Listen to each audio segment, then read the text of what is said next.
Hi there, I'm Mila Sipka, and this is the Apatros Review. This is the third time I've come across the catalog of Ted V. Michaels, the legendary schlock filmmaker who lived in a castle in California and reputedly kept his own personal harem of about a dozen women, whose infamous catalog of cheap and highly padded out films spanned from the late 1960s all the way up until his death in 2016.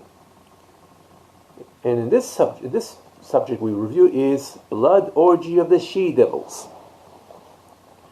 Now, this was a film that came out in, according to my database, January 1973. It was directed and written by Ted V. Michaels, who also produced the film.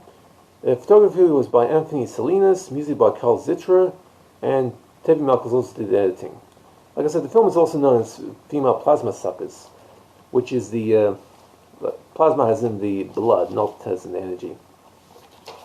And the cast includes Leela Zaborin in her only role, Victor Izay, Tom Pace, Leslie McRae, William Baghdad, typical Michaels regular, Ray Miles, and Sabrina Kincaid.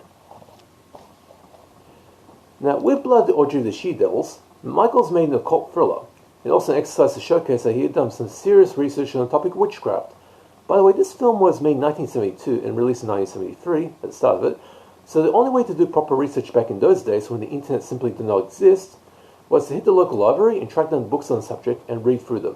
This took a long time to get anything meaningful, but is far, far better at yielding results than these days where people use Wikipedia and seriously questionable accuracy as the sole basis of the research. There is a reason why any school and university worth its reputation refuses to allow their students to cite Wikipedia as a source in their assignments. This film becoming a valued member of the Michaels Golden Age, along with the Doll Squad, the Astro Zombies, and the Corpse Grinders. Mara is a highly experienced expert in black magic who leads a coven of witches in Los Angeles. The coven spends their sessions dancing in provocative routines while doing the occasional human sacrifice of a male victim, while Mara tells them stories of their past lives where they seem to be witches in their previous lives and almost always executed for it. In addition to this, Mara is also the world's first satanic hitwoman, using her black magic powers as an assassin for hire. Interesting. Accepting a job to assassinate the Rhodesian ambassador to the UN, Rhodesia was basically what Zimbabwe used to be. Mara is successful, but her employees feel she's a liability and send their goons to take her out. They initially are successful, but ultimately fails. Mara simply resurrects herself after being shot and wipes out her employees in revenge. But one of the coven's members has been consulting with an expert in white magic, who at first takes Mara to be just another fake, but quickly realizes he's dealing with a genuine article, and gathers up his friends in the religious scholar community, all of whom are no pushovers when it comes to matters of exorcism, to destroy Mara and dismantle coven. First off, Ted V. Michaels has to get some credit for coming up with an awesome title that has done quite the job of luring plenty of suckers over the past 50 years to track down this movie and watch it. But despite the title, there is almost no blood here and certainly no orgy. In fact, there is absolutely no sexual content or nudity of any kind. Off of the witches wear some revealing purple outfits that show off quite a bit of skin, but nothing sensitive. The film has not very much of a plot. The closest it gets to a story is the whole Assassin for Hire plot, but this gets done with pretty quickly, and it's substantially boring. Generation Z viewers will be out like a busted light within the first 15 minutes.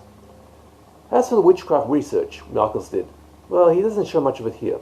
Aside from showcasing flashback scenes of witches being executed and the white magic expert describing how witch finds used to track down confirmed suspected witches back in the Dark Ages, although many of the flashback scenes are undercut by the actors wearing clothing that's not appropriate for the time period they happen to be in, this isn't the ultimate witchcraft historical encyclopedia you might be looking for. Those with a taste for some of these occultism schlock will be somewhat entertained by the dance routines and the scenes of Mara speaking in stereotypical Native American lingo, which are unintentionally funny. I give Blood Orgy of the She-Devils a D, 2 out of 10. It's pretty damn bad. By the way, if you're after a film about witches like witchcraft that's actually close to truly legit, look up Matthew Hopkins' Witchfinder General, the Vincent Price classic. That is a true story, by the way, about a real guy who actually killed like something like 500 witches.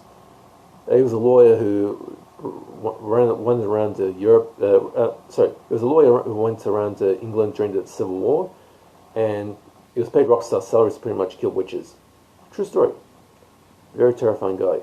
One of Vincent Price's best performances. Yeah. Now, if you want to get a DVD, this film's around.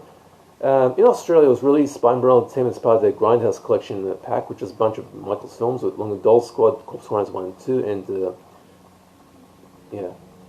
If you can track down that set, it's not that common, but if you can track them down, it's pretty decent quality, yeah, for its age. Yeah. So I give Blood Orgy the She-Devils D, 2 out of 10. It's bad. Okay, hope you guys enjoyed that. If you have any questions, comments, or associated trivia for this review subject, please drop me a line in the comments. I'll be happy to answer. Hope you guys are staying safe, take it easy, and see ya.